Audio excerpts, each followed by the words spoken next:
RRC नेटवर्कच्या latest बातमीपत्रात आपले स्वागत। अशा आहेत आजच्या हेडलाईन्स। हेडलाईन्स प्रस्तुत करता markers, the readymade multibrand showroom, सर्वोत्तम quality, fresh stock, latest design, reasonable rates, LRT college road, Raghuvanshi Mangal कार्यालयाच्या बाजूला, अकोला। मार्कर्स परिवारातर्फे दिवाळीच्या मंगलमय शुभेच्छा।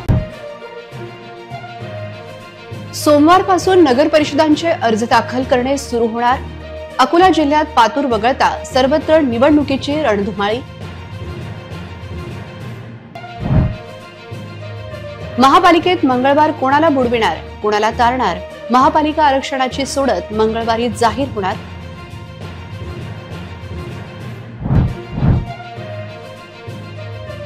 अकोल्यात महापालिकेत महायुतीची शक्यता झाली आहे धुसर। भाजपा 60 जागा सोडून 20 जागांवर करू शकते युती। अकोल्याच्या शैक्षणिक वर्तुळात शोककळा। रायगड येथे समुद्र अपघातात दोघांचे निधन। रामकुटे सरांचा मुलाच्या वाढदिवशी भावस्पर्शी संदेश। जिल्हा परिषद काम वाटप समितीची कागदपत्रे सोमवारी सापडतील का? काम वाटप समितीत लाखोंचे वाटप, प्रत्यक्षात कोट्यावधीचा व्यवहार।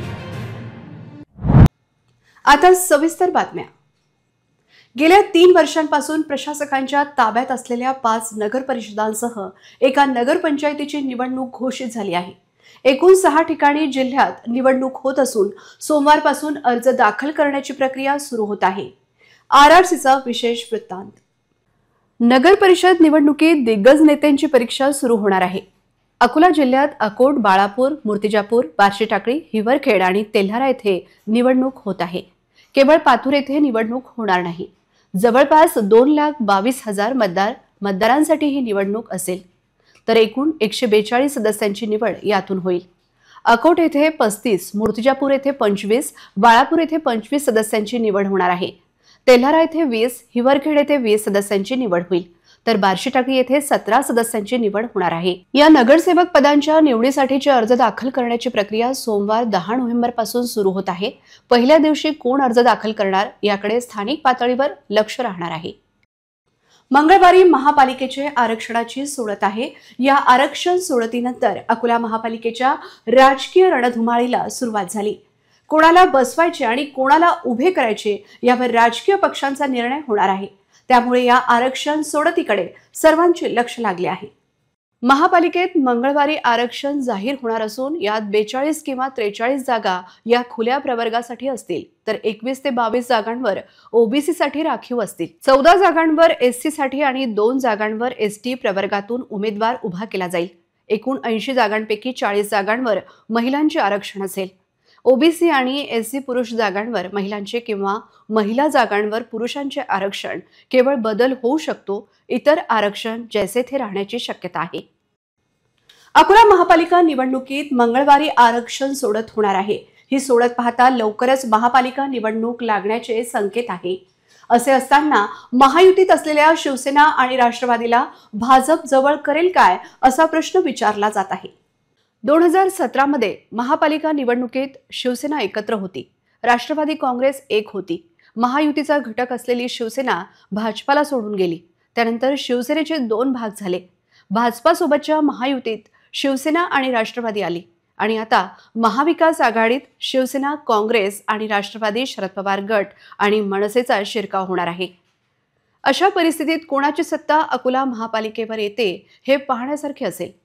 2017 मध्ये झालेल्या महापालिका निवडणुकीत भाजपकडे 48 जागा होत्या। भाजप 6 जागांवर दुसऱ्या स्थानी होते, तर सुनील मेश्राम यांच्या पॅनल सोबत 4 ठिकाणी भाजपने युती केली होती। अशा परिस्थितीत आता केवळ 20 जागांवर भाजपा, राष्ट्रवादी काँग्रेस आणि शिवसेना शिंदे गटासोबत युती करेल काय अशी विचारणा आता सुरू झाली आहे। मंगळवारी आरक्षण घोषित झाल्यानंतर यावर काही तोडगा निघण्याची शक्यता आहे। त्याचबरोबर अजित पवार यांची राष्ट्रवादी काँग्रेस आणि शिंदे गटाची शिवसेनेला किती जागा भाजप सोडते याकडे सर्वांचे लक्ष असेल। रायगडमधील काशी समुद्रकिनारी पोहण्यास गेलेल्या कुटे क्लासचे संचालक राम कुटे आणि एका विद्यार्थ्याचा अंत झाल्याची घटना समोर आली आहे। या घटनेत एक जण गंभीर जखमी झाला असून त्याच्यावर रुग्णालयात उपचार सुरू आहेत। मुरुड तालुक्यातील प्रसिद्ध काशी समुद्रकिनारी शनिवारी 8 नोव्हेंबरला अकोल्याहून सहलीसाठी आलेल्या शुअरविन क्लासेसच्या गटावर दुर्दैवी घटना घडली। समुद्रातील अचानक आलेल्या प्रचंड लाटेत तिघे वाहून गेले।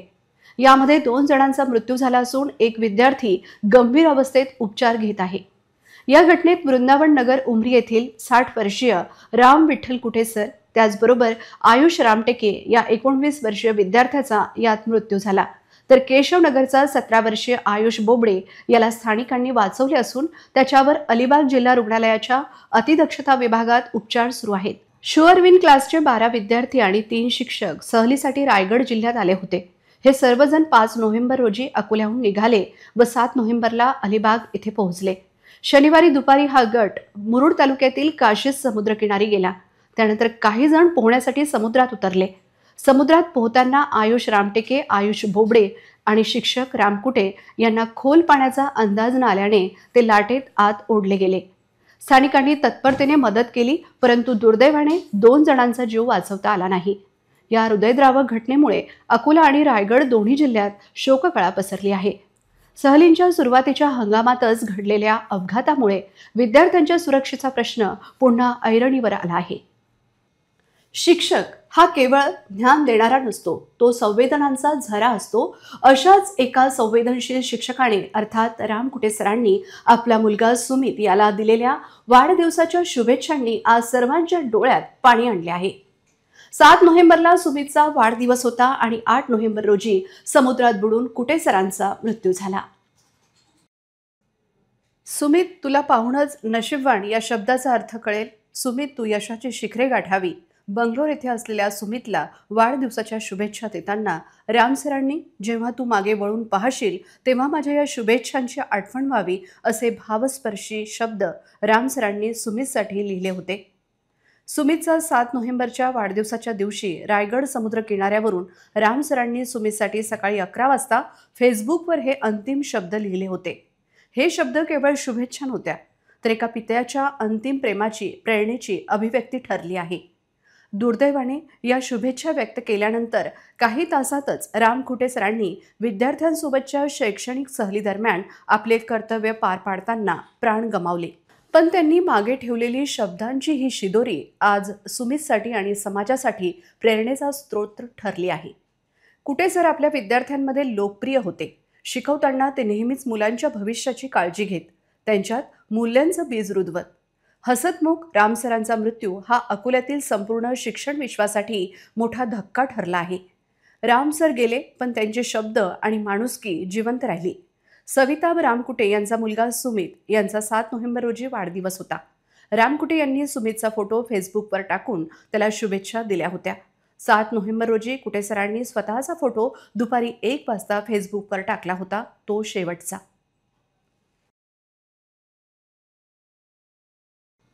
दिवाळीच्या दिवसात शहरातील मुख्य रस्ते अतिक्रमणमुक्त करण्यासाठी पोलीस आणि महापालिकेने मिळून उत्कृष्ट काम केले होते। पण आता ही कारवाई थंड पडल्याने शहरातील रस्त्यावर पुन्हा अतिक्रमणधारकांनी कब्जा केला आहे। यामुळे शहरात पुन्हा वाहतूक कोंडीची समस्या निर्माण झाली असून पादचारी आणि वाहन चालकांना त्रास सहन करावा लागत आहे। दिवाळीपूर्वी जिल्हा पोलीस अधीक्षक अर्चित चांडक आणि मनपा आयुक्त सुनील लहाने यांनी एकत्र येऊन शहरातील मुख्य मार्गांवर लाखो रुपये खर्चून तयार केलेल्या हॉकर्स झोनमध्ये अतिक्रमणधारकांना बसवण्याचे प्रयत्न केले होते। काही दिवसांपर्यंत रस्त्यावर व्यवसाय करणारे अतिक्रमणधारक हॉकर्स झोनमध्ये व्यवसाय करू लागले होते। यामुळे गांधी चौक, दामले चौक, जैन मंदिराचा मुख्य मार्ग, ओपन थिएटर परिसर आणि मोहम्मद अली चौकाकडे जाणारे मुख्य रस्ते अतिक्रमणमुक्त झाले होते। 8 दिवसांपर्यंत महापालिका आणि पोलिसांची वाहने रस्त्यांवर फिरून अतिक्रमणधारकांना हटवत होती। हे सर्व रस्ते अतिक्रमणमुक्त झाल्यावर नागरिकांनी सुटकेचा निश्वास घेतला होता। पण आता ही कारवाई थंडावल्यामुळे शहरात अतिक्रमणाची समस्या पुन्हा उभी राहिली आहे। शहरातील मुख्य मार्गांवर अतिक्रमणधारकांनी व्यवसाय करणे सुरू केले आहे। वाशिम जिल्ह्यात प्रशासनाच्या नाकावर टिच्चून खुलेआम रेती वाहतूक सुरू असल्याची माहिती आहे। क्षमतेपेक्षा जास्त वाळू भरून वाहतूक होत असल्याने ग्रामीण भागातील रस्त्यांची वाट लागली आहे। परिणामी रिसोड, मालेगाव तालुक्यातील अनेक रस्त्यांची दुरावस्था झाली असून रस्ते धोकादायक झाले आहेत। मात्र या गंभीर बाबीकडे अर्थपूर्ण संबंधातून दुर्लक्ष होत आहे। त्यामुळे रेती तस्करी जोमात सुरू आहे। वाशिम जिल्ह्यातील रेती घाटाचे लिलाव झाले नसले तरी शेजारच्या मराठवाड्यातून जिल्ह्यात मोठ्या प्रमाणात अवैध रेती येत आहे. हिंगोली जिल्ह्यातील सेनगावकडून तर बुलढाणा जिल्ह्यातील लोणार आणि मेहकर तालुक्यातून सदर अवैध रेती रिसोड मालेगाव तालुक्यातील ग्रामीण भागात पोहोचवल्या जात आहे. चोरट्या मार्गाने येणाऱ्या रेतीचे दर बेसुमार वाढवले जात असल्याने गोरगरिबांची आर्थिक पिळवणूक होत आहे, तर मातब्बर रेती तस्कर गब्बर होत आहे. परिणामी शासनाचा लाखो रुपयांचा महसूल बुडत आहे. शिवाय रेतीच्या अवजड वाहनांमुळे ग्रामीण भागातील रस्त्यांची दुरावस्था झाली असून सदर रस्ते धोकादायक ठरत आहेत. त्यामुळे संबंधित गावातील लोकांना व दुचाकी आणि इतर वाहन चालकांना जीव मुठीत धरून प्रवास करावा लागत आहे. लोणार तालुक्यातून लोणी मोप भर जहांगीर तर मेहकरकडून सोनाटी गोंढाळा करंजी लेहनी मार्गावर दिवस रात्र अवैध रेती वाहतूक सुरूच असल्याची माहिती विश्वसनीय सूत्रांनी दिली आहे. या गंभीर प्रकाराची जिल्हाधिकारी यांनी तातडीने दखल घ्यावी अशी अपेक्षा सर्वसामान्य नागरिक व्यक्त करीत आहेत. अकोल्यातील प्रसिद्ध एम स्क्वेअर ट्युटोरियलमध्ये 9वी आणि 10वीच्या विद्यार्थ्यांची बोर्ड परीक्षेसाठी संपूर्ण तयारी करून घेतली जाते. आतापर्यंत CBSE, ICSE तसेच स्टेट बोर्डाच्या परीक्षांमध्ये एम स्क्वेअरचे विद्यार्थी बहुतांशी टॉपर आले आहेत. लवकरच एम स्क्वेअर ट्युटोरियलमध्ये 10वीच्या विद्यार्थ्यांसाठी बूस्टर टेस्ट सिरीज सुरू होत आहे. याचा लाभ जास्तीत जास्त विद्यार्थ्यांनी घ्यावा असे आवाहन करण्यात येत आहे. फक्त अकोला जिल्हाच नाही तर संपूर्ण पश्चिम विदर्भात अकोल्यातील प्रसिद्ध एम स्क्वेअर ट्युटोरियलचे नाव विद्यार्थी आणि पालकांकडून घेतले जाते. गेल्या 2 वर्षांपासून मग ती CBSEची परीक्षा असो वा स्टेट बोर्डाची परीक्षा, एम स्क्वेअरचे विद्यार्थीच टॉपर येत आहेत. येथे विद्यार्थ्यांची बोर्ड परीक्षांसाठी यशस्वीरित्या डिझायनिंग केली जाते.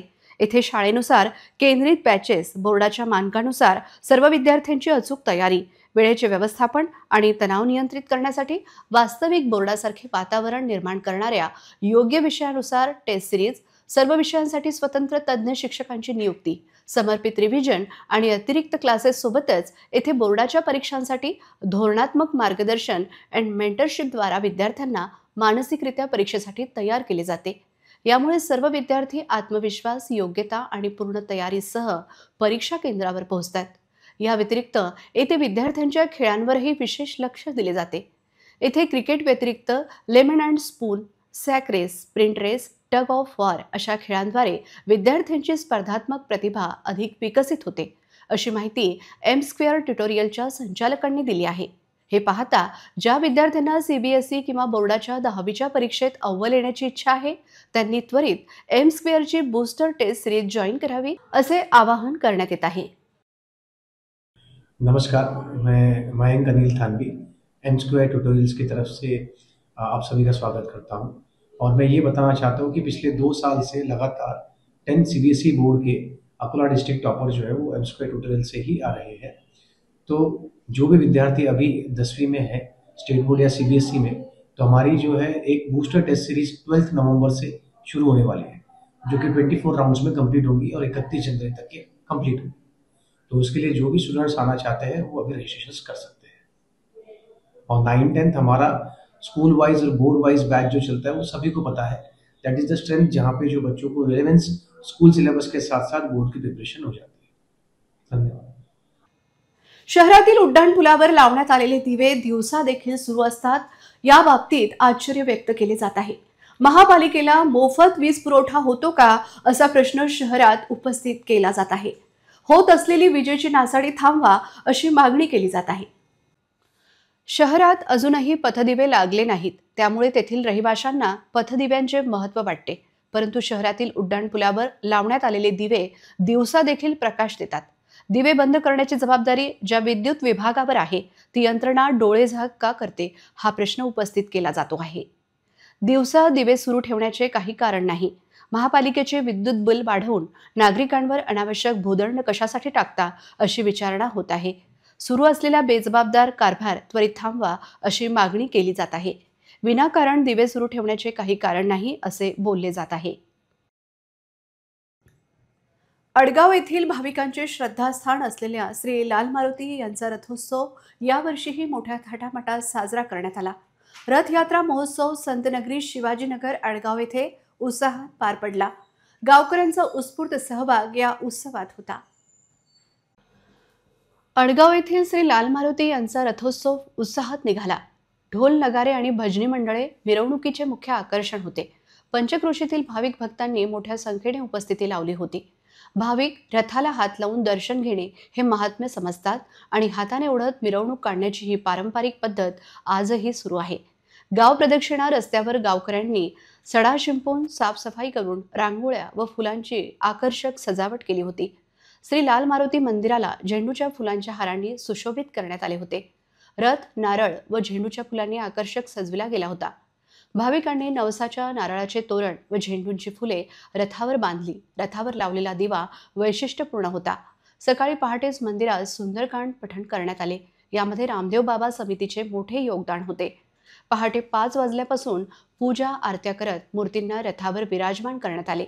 लाल मारुती संस्थान व्यवस्थापक संजय राजनकार, रमेश तुंबळे, अनिल निमकडे, राजेश भट, रामकृष्ण नेमाडे, गावचे पोलीस पाटील हितेश कुमार हागे आणि संस्थान अधिकृत संलग्न भंजनी मंडळींनी केलेल्या महिन्याभराच्या परिश्रमाने तसेच गावातील नागरिकांच्या व भाविकांच्या सहकार्याने हा यात्रा महोत्सव सोहळा यशस्वी पार पडला.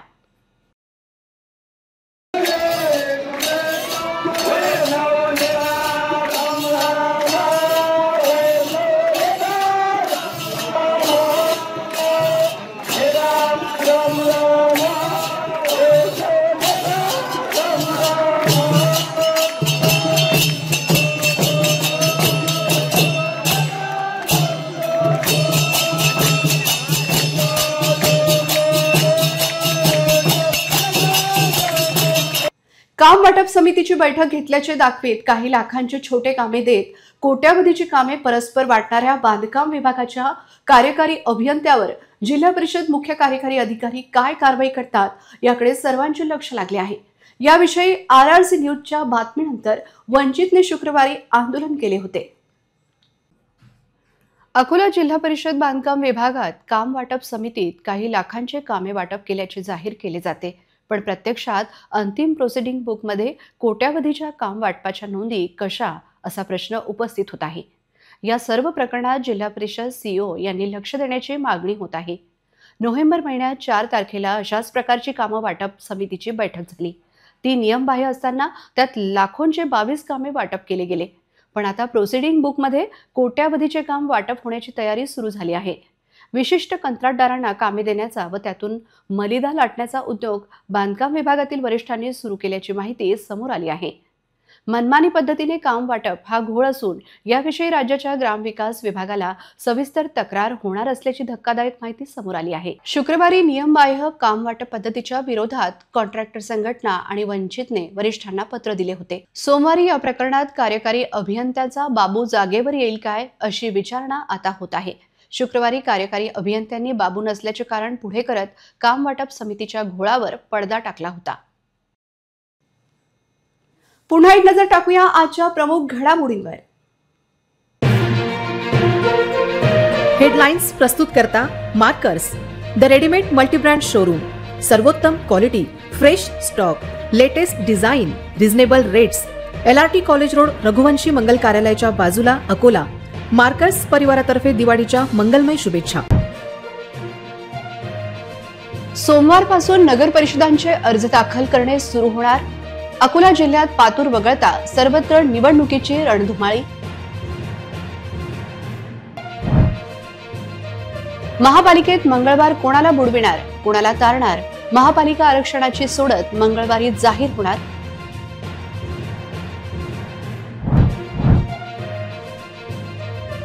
अकोल्यात महापालिकेत महायुतीची शक्यता झाली आहे धुसर. भाजपा 60 जागा सोडून 20 जागांवर करू शकते युती. अकोल्याच्या शैक्षणिक वर्तुळात शोककळा. रायगड येथील समुद्र अपघातात दोघांचे निधन. रामकुटे सरांचा मुलाच्या वाढदिवशी भावस्पर्शी संदेश. जिल्हा परिषद काम वाटप समितीची कागदपत्रे सोमवारी सापडतील का? काम वाटप समितीत लाखोंचे वाटप, प्रत्यक्षात कोट्यावधीचा व्यवहार. बातम्यांसाठी तुम्ही पाहत रहा RRC news. 2,40,000 दर्शकांनी RRC digital Akola हे YouTube चॅनल सबस्क्राईब केले आहे. तेव्हा तुम्ही कसली वाट पाहत आहात? तुम्ही पण सबस्क्राईब करा आणि बेल आयकॉन क्लिक करत RRCच्या बातम्या निरंतर पहा. तुमच्या मोबाईलवर नोटिफिकेशन मिळवण्यासाठी सबस्क्राईब करा RRCचे यूट्यूब चॅनल. लाईक आणि फॉरवर्ड करा RRC डिजिटल अकोलाचे हे न्यूज बुलेटिन. पुन्हा भेटूया लेटेस्ट बातम्यांसह नव्या बातमीपत्रात. तोवर नमस्कार.